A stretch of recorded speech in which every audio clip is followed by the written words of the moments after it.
warahmatullahi wabarakatuh. Kaula nuwun dumateng para pepunden, para sesepuh, bini sepuh, aji sepuh ingkang hanggung mastuti dhateng reh pepoyaning kautaman ingkang pantes pinundi-pundi. Dumateng para alim, para kiai ingkang rinten kelawan dalu tansah sinanding kitab wahyuning Ilahi ingkang sampun pana ing pamawas miwah lebda ing pitutur kiblat ing panembah. Dumateng para pangemban pangempating pojro satriya ning nagari ingkang minangka pandam panduming para kawula dasih ingkang dahat kinurmatan.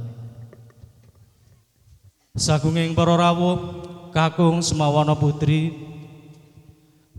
ingkang pantes sinudarsana. Kawula ten mriki aminangkani panata hadicara ampun saderengipun kawula masaken menggah reroncening tata hadicara ingkang sampun karancang, karakit, karacik miwah katetepaken dening para keluarga. Sumangga kita nglerepaken manahipun kiyambak-kiyambak ingkang saperlu manungku puja. Para bapak saha para ibu ingkang kinurmatan, ingkang sepindah moga kita tansah nyosaken puji syukur wonten ngarsanipun Gusti ingkang Maha Suci. Bilih wonten ing kesempatan injing menjelang siang menika kula lan panjenengan sami saged andherekaken mangayu bagya hajatipun panjenenganipun Bapak Sutresno dalah Ibu Katemi wonten ing injing menika ingkang andhaupaken ingkang putri kinasih ingkang asma Roro Ayu Dwi Alif Nanda Ayu kalian Rokomas Muhammad Kundori putra kinasih saking Bapa Nandar dalah Ibu Japri ingkang mijil saking RT sekawan RW 6 Dawung Sari Banjaragung Kecamatan Pangsri Kadipaten Jepara.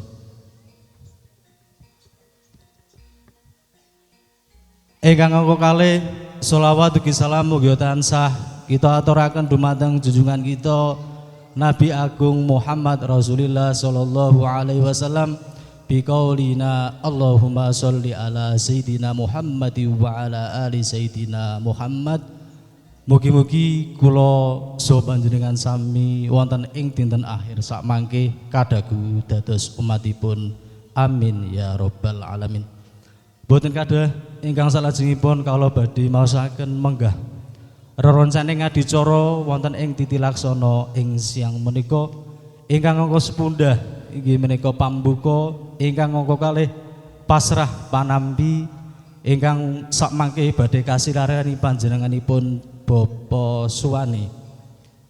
Lan adicara ingkang angka ketiga inggih menika atur panampi saking keluarga agung Bapak Sutresno ingkang sakmangke badhe kasasirani panjenenganipun Al Ustadz Bapak Ahmad Fauzi. Lan adicara ingkang terakhir inggih menika panutup. Pramila kangge murwakani adicara ing injing menika sumangga kita wiwiti kalian waosan suratul Fatihah. Alaniyah Al-Fatihah. A'udzubillahi minasyaitonirrajim. Bismillahirrahmanirrahim. Alhamdulillahirabbil alamin arrahmanir rahim maliki yaumiddin iyyaka na'budu wa iyyaka nasta'in ihdinas siratal mustaqim siratal ladzina an'amta 'alaihim ghairil maghdubi 'alaihim waladdallin amin. Matur suwun dungkap acara ingkang salajengipun inggih menika pasrah panampi ingkang badhe kasirani panjenenganipun Bapak Suwani wekdal saha pangkenan dipun aturaken sumangga.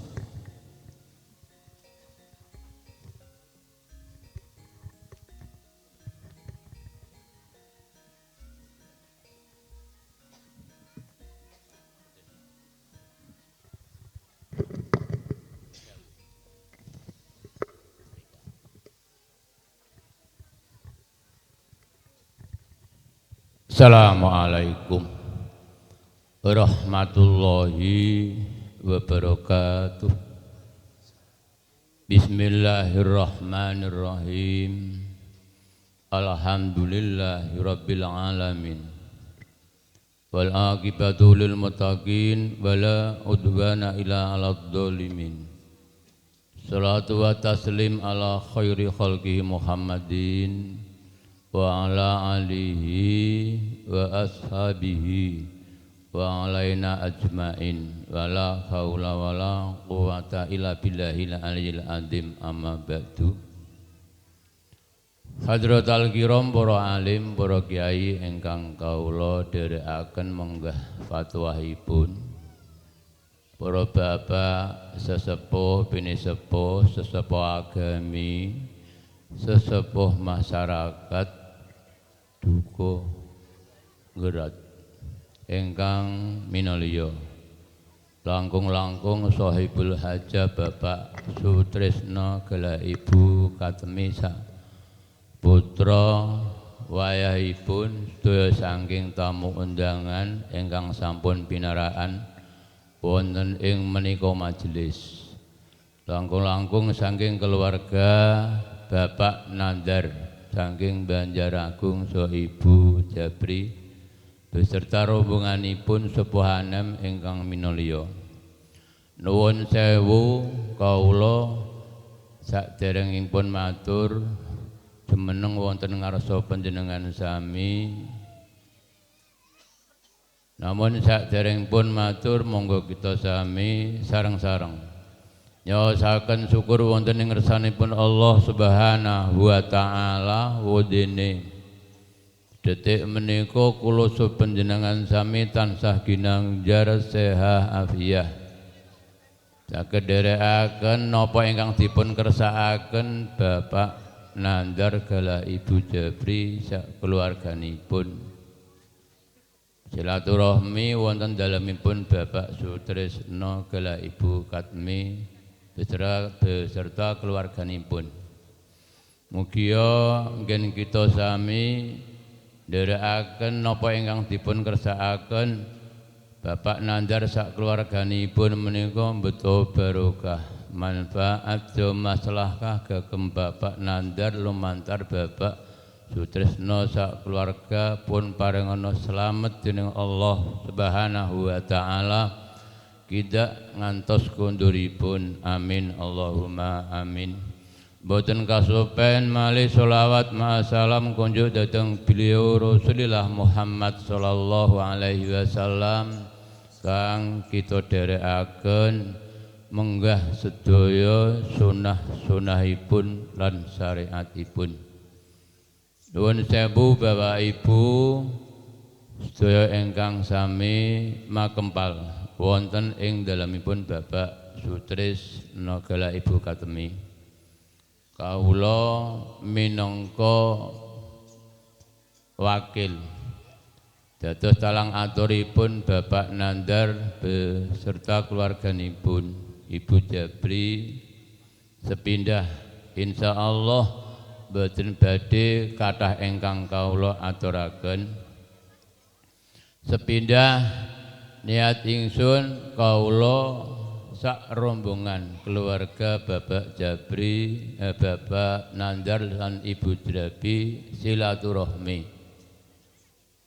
Niatipun silaturahmi menika mugia nyababiyai nggenipun kagungan hajah badhe ngleksanakaken sunahipun Rasul abdu nikah dhateng Muhammad Kundori pikantuk Nanda putri saking Bapak Sutrisno. Mugia sedaya kala wau entuk ridhanipun Allah Subhanahu wa taala dengan akhiripun dalam pembutuhan rumah tanggahipun tiang putra kekalih kala wau bisa guyub lan rukun, bisa tentrem ayem, bisa jadi pembentukan rumah tangga ingkang bener-bener mengikuti dhateng aturan ajaranipun agami lan negari sing akhiripun dadiya gesang ingkang sakinah mawaddah warahmah amin Allahumma amin. Bapak Ibu keluarga Bapak Sutris ingkang kawula hormati, bidah silaturahmi lajeng kaping kalihipun Bapak Nandar sak keluarganipun menika anggenipun rerembakan rikala dina sasi ingkang sampun kapungkur menika dinten dipun tetepi dipun wujudi dipun dalaken sekedhik sedekawan minangka kangge ngleksanakaken ngikuti mederek pikajengipun dhateng putra maringi sekedhik sedekawan tembungipun maringi wiwitan. Tembung wiwitan menika rupanipun kula ngereken hanya mun maringi kupat lepet jambe suruh ingkang perlu dipun ucapaken kangge kawula minangka lumantar Bapak Sutresna sak keluarganipun. Wondene wonten tetambahan sanes-sanesipun baik itu merupakan daharan baik merupakan unjukan lan sanes-sanesipun boten saged kula sebat tunggal lan tunggalipun, namun minangka kangge perlengkapanipun pikajengipun Bapak Nandar saha Ibu Jrabi terhadap Bapak Sutris sak keluarganipun. Mugia sedekahipun Bapak Nandar terhadap Bapak Sutris dadiya sedekah ingkang migunani bisa manfaati sageta hajat ingkang terjadi detik menika saged pun tobiaken dhateng balak bilayinipun Allah, caketaken dhateng rahmatipun Allah, dados sedekah ingkang barokah barokahi Bapak Nandar lumantar Bapak Sutris sak keluarganipun amin Allahumma amin. Budene wonten tetambahan Pak nuwun sewu niku wonten tatal dimuat terus wonten jangan katut menika minangka kangge perlengkapanipun tujuan Bapak Nandar menawi wonten kekirangan butuh Bapak Sutris inggih sampun samudayane pun dipun serahaken. Kirang jangan dipun suruh supados kangge jangan inggih disumanggaaken. Samudayanipun perkawis dipun paringaken sedaya terkecuali sing didamel beto niku le nyambut Pak. Ana mobil kendaraan niku silian kabeh. Ngoten nggih Pak nggih. Lah niku sing boten dipun paringake. Sing ana plastik lan liya-liyane pun paringke Pak Sutris kabeh. Mugia dadi sedekah Pak Nandar kanthi dadosa sedekah ingkang barokah. Amin Allahumma amin.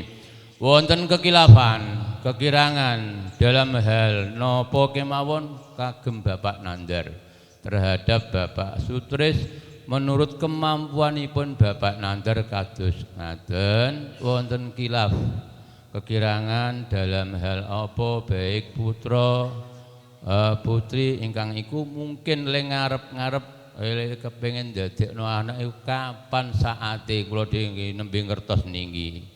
Dan ini nembe kaleksanakaken mugia pikajengipun Bapak Nandar sekalian Bapak Sutris sageda dipun pangiringi rahmat lan kawelasanipun Allah dadiya anggenipun ngleksanakaken pikajengipun putra dadiya kaken inan-inan dono rubida apa-apa mulai detik saah menika ngantos dumugi akhir hayatipun. Amin Allahumma amin. Niku ingkang terakhir kangge kawula pribadi menawi wonten kekirangan, kekilafan, kekurangan dalam hal atur kula menurut kemampuanipun kula kados ngaten wonten kilafipun atur nggih kula pribadi nyuwun agungipun pangapunten. Sedaya ngiras pantos mangke sakbadanipun unjukan nggih teko keluarga Bapak Nandar kula suwun ajak wangsul sareng-sareng menika kangge kawula sampun cekap ingkang kawula aturaken. Akhirul kalam wabillahi taufik wal hidayah. Assalamualaikum warahmatullahi wabarakatuh. Matur suwun atas sambutanipun kanthi tatas titis tetes pertelo ingkang kaaturaken. Mugi-mugi dadosaken rena ing penggalihipun Bapak Sutrisno dalah Ibu Katemi. Ingkang salajengipun inggih menika atur panampi ingkang badhe kasarirani panjenenganipun Bapak Ahmad Fauzi. Amung saderengipun kula suwun Bapak Sutrisno dalah Ibu Katemi supados jumeneng wonten sandingipun Bapak Fauzi saperlu sak mangke minimal nempangaken diri datang keluarga besan. Ibu Katemi kawula aturi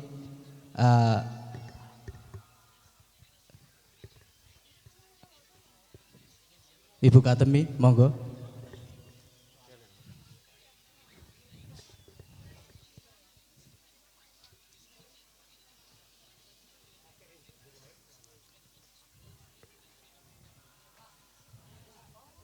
Ibu Katemi semonggo.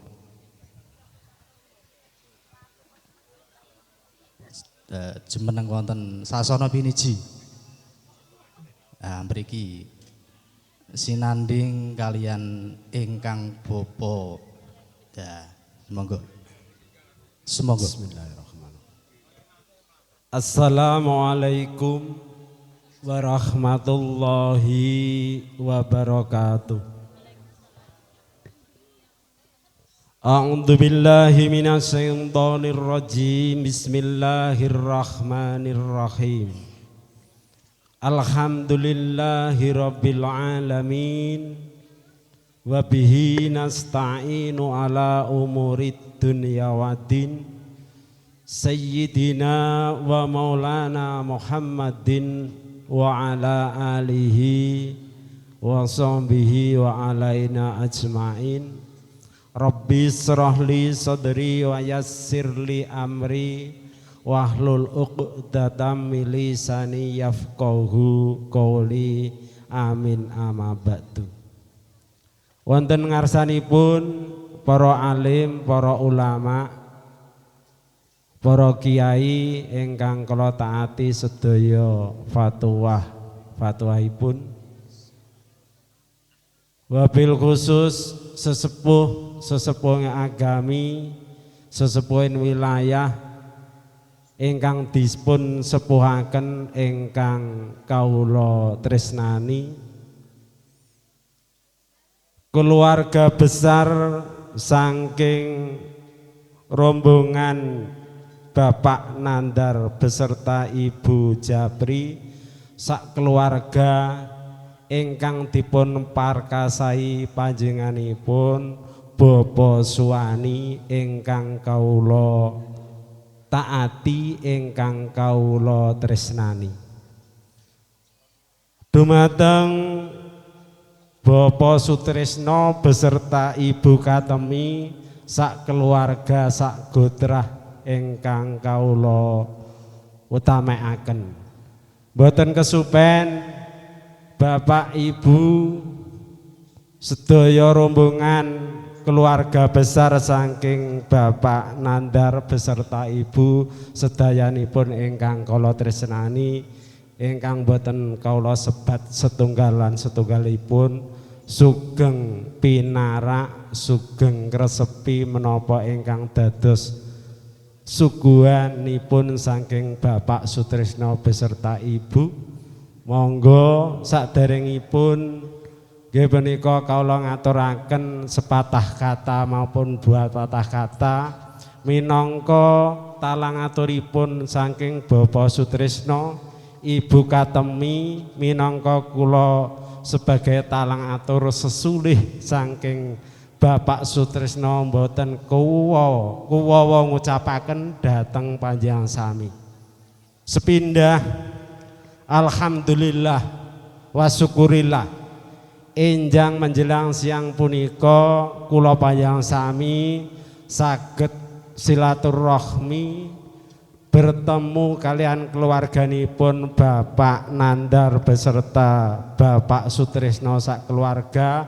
Mugi-mugi pertemuan ingkang saged dipun aturaken saking Bapak Suwani kalau mugi-mugi saged bermanfaat lan manfaati datang keluarga Bapak Sutrisno ugi Bapak Nandar sak keluarganipun. Mugi-mugi amin Allahumma amin.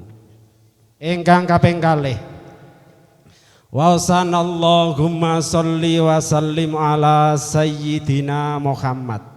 Kita tetepaken mengalir ke pangkuan Nabi Agung Muhammad Rasulullah sallallahu alaihi wasallam ila detik fi yaumil qiyamah samangke ingkang kula antu-antu syafaatipun donya akhiratipun. Mugi-mugi amin Allahumma amin. Dumateng para bapak, para ibu ingkang kula temekaken, utaminipun keluarga besar saking Bapak Nandar beserta Ibu Jafri, saking Bapak Sutrisno, Ibu Katemi matur gunging panuwun sanget atas rawuh panjenengan sedaya ingkang dipun angen-angen awal pertemuan rerembakan ingkang dipun ucapaken Mbah Suwani kala wau ing detik si enjang menjelang siang punika leres-leres sak mangke mujudaken nggih punika kebahagiaanipun tiang sepuh kalihipun Bapak Sutrisno ugi Bapak Nandar sak keluarga menapa ingkang dados idam-idamanipun tujuanipun angsal redanipun Allah ugi asal doaipun para bapak para ibu. Mugi-mugi amin Allahumma amin. Ingkang saterasipun saking Bapak Sutrisno nampi rawuhipun panjang sami sepindah boten saged maringi papan panggenan empan maupun pasugata ingkang ngresepi utawi nggih punika renaning penggalih tujuan panjang sami saking Bapak Sutrisno anggenipun budidaya sak sagedipun namung kuasanipun namung ngoten saking Bapak Sutrisno. Ibu Katemi nyuwun pangapunten sewu pangapunten ingkang saageng-agengipun. Ingkang salajengipun saking Bapak Sutrisno beserta Ibu Katemi kerawuhan panjang sami boten saged nyalami setunggal-setunggalipun utawi nyopo aruh setunggal-setunggalipun utawi nipun manggi setunggal-setunggalipun mesti boten saged saking Ibu Katemi Bapak Sutrisno sak keluarga menika ugi nyuwun pangapunten ingkang sak kathah-kathahipun. Ingkang salajengipun saking Bapak Suwani masrahaken cara Jawa menika nggih lamaran nggih wiwitan menika uga rampe ingkang andherekaken boten dipun sebat setunggal-setunggalipun rupunipun kala wau wonten tatal ugi boten tatal menggaing keluarga Bapak Sutrisno saestu lahir tumenikipun batin-batinipun lahir dipun tampi asta kalih utaminipun wonten Rajakaya ingkang medal saking tlatah Banjaragung menika saestu saking Bapak Sutrisno. Ibu Katemi nggih menika lapang dadanipun kanthi dipun tampi asta kalih kanthi nggih mugi-mugi saking Bapak Nandar sak keluarga Ibu Jafri nggenipun nggih menika maringi sedekah utawi sekedar turene Mbah suwani kala wau angger mekaten, tapi menggaing Bapak Sutrisno Ibu Katemi matur gunging panuwun saestu lahir tumuginipun batin, mugi-mugi sedayahipun Bapak Nandar ndadosna sakmangke nggenipun abdu nikah putra-putrinipun ndadosa tentrem ayem mimi lan mintuna, mugi-mugi amin Allahumma amin. Boten perlu panjang lebar kala wau saking Bapak nggih menika Mbah Suwani menika masrahaken kanthi nggih menika ingkang dipun wastani sakmangke dipun tampi ingkang wangsul nggih tetep wangsul menika kula tampi saestu saking keluarga Bapak Sutrisno ugi Ibu Katemi matur nuwun sanget ugi namung mboten saged bales setimpal amal utawi ingkang dipun paringaken dhateng Bapak Sutrisno sak keluarga Ibu Kuyatemi. Mestinipun Bapak Sutrisno mboten kuwawa nggih menika mangsuli menapa-napa namung mangsuli pandonga keselamatan, ketentreman, kebahagiaanipun putra-putrinipun utaminipun dhateng keluarganipun Bapak Nandar, mugi-mugi sakmangke dadosa selamet awal akhiripun pinaringan tentrem ayem nggenipun sedekah dipun tampi Bapak Sutrisno, mugi-mugi dipun bales dening Allah Subhanahu wa taala kanthi malipat ganda, mugi-mugi amin Allahumma amin. Boten perlu panjang lebar kawula pribadi mestinipun wonten tatar tutur ucaping kawula boten ngrenani penggalihing panjang sami ngajeng dados wingking dados ngajeng sedaya kala wau minangka kekurangan menapa saking kawula lontaraken wonten kilaf luputipun saking arah punapa kemawon kula manungsa pribadi kalah luputipun kirangipun nyuwun gunging panuwun ingkang sakathah-kathahipun semanten usana wabillahi taufik wal hidayah. Assalamu alaikum warahmatullahi wabarakatuh. Sampun kalau dari wangsul wonten ing papan palenggahan.